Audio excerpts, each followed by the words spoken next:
Hello, ഞാൻ ഹൈദരലി. വാർത്തകൾ വായിക്കുന്നത് ഹൈദരലി. കക്കോടൻ ഹൗസ് നായ്ക്കെട്ടി PO നിരപ്പ്. ഇന്നത്തെ പ്രധാന വാർത്തകൾ. നായ്ക്കെട്ടിയിൽ വീണ്ടും കടമ. ഉനൈസ് ക്രിക്കറ്റിൽ നിന്ന് വിരമിച്ചു. ലോവൈസ് ഇറക്കിയതിന്റെ പേരിൽ അബ്ദുൾ റൌഫ് അറസ്റ്റിൽ. വാർത്തകൾ വിശദമായി. നായ്ക്കെട്ടിയിൽ വീണ്ടും കടുവ.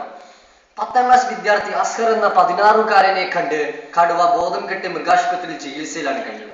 അസ്കറിന്റെ മുള്ളുമുടിയും ചന്തിക്കറ്റത്തുള്ള പേന്റും മത്തങ്ങ വാച്ചും കടം വാങ്ങിയ മണക്കുന്ന ഷൂവുമാണ് ഇതിന്റെ പിന്നിൽ എന്നാണ് എല്ലാവരും പറയുന്നത്. എന്തായാലും ആർക്കും സാധിക്കാത്ത ഒന്നാണ് അസ്കറിനെ കൊണ്ട് സാധിച്ചത്. വനം വകുപ്പ് എത്ര ശ്രമിച്ചിട്ടും കഴിയാത്ത ഒന്നാണ് അസ്കറിനെ കൊണ്ട് സാധിച്ചത്. ഈ 10ാം ക്ലാസ് വിദ്യാർത്ഥി എല്ലാവർക്കും ഒരു മാതൃകയാണെന്നാണ് എല്ലാ രക്ഷിതാക്കളും ഇപ്പോൾ പറയുന്നത്.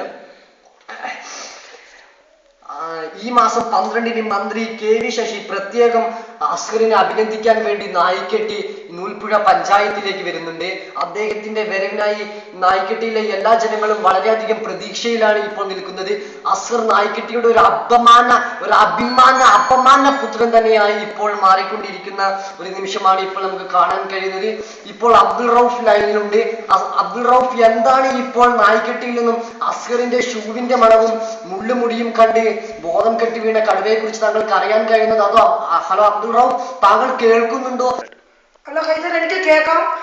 നമ്മുടെ നാട്ടിനെ തന്നെ വിറപ്പിച്ച കടുവയാണ് നമ്മുടെ സ്വന്തം ഹംസക്കാരന്റെ മകനായ അസ്കർ ബോധം കെട്ടി എത്തിയത്.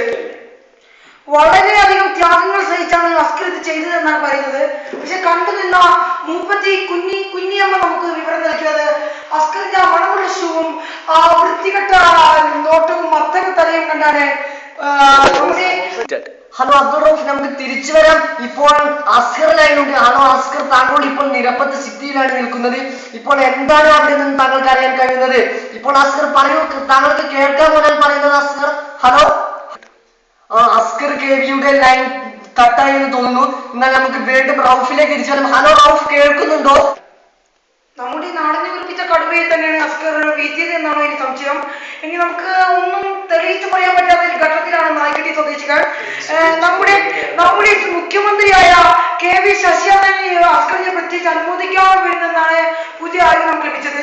40 ലക്ഷം മാരുതി കാറുമാണ് അസ്കറിന് വേണ്ടി. നമുക്ക് അസ്കറിനെ കുറിച്ച് കൂടുതൽ അറിയണമെങ്കിൽ അസ്കറിന്റെ ആ ഷൂവിന്റെ മണം കൊണ്ട് തന്നെ 2 ആഴ്ചയായി അസ്കർ ഇപ്പോൾ സ്കൂളിൽ നിന്ന് പുറത്താണ്. 10ാം ക്ലാസ് വിദ്യാർത്ഥിയാണ് അസ്കർ. എങ്കിൽ കൂടി അസ്കറിനെ കൂടി ഈ നാടിന് ഉപകാരം ഉണ്ടായിരുന്നു എന്നത് നമ്മുടെ നാട്ടിനെ വിളിപ്പിച്ച കടുവയെ വീഴ്ത്താൻ കഴിഞ്ഞു എന്നതാണ്. ഹലോ ഹൈദർ, താങ്കൾ കേൾക്കാമോ? നമുക്ക് അടുത്ത വാർത്തയിലേക്ക് കടക്കാൻ പറ്റും. നമുക്ക് മറ്റു വാർത്തയിലേക്ക് കടക്കുന്നത് സമയം പരിമിതമാണ്. ഇപ്പോൾ പ്രധാനമായ ഒരു വാർത്ത കിട്ടിയിരിക്കുന്നത് എന്താണെന്ന് വെച്ചാൽ ഉനൈസ് ക്രിക്കറ്റിൽ നിന്ന് വിരമിച്ചിരിക്കുന്നു. വളരെ ക്രിക്കറ്റ് ലോകത്തെ തന്നെ തളർത്തിയ ഒരു വാർത്തയാണ് ഇപ്പോൾ നമുക്ക് ലഭിച്ചുകൊണ്ടിരിക്കുന്നത്. ഉനൈസ് ക്രിക്കറ്റിൽ നിന്ന് വിരമിച്ചിരിക്കുന്നു.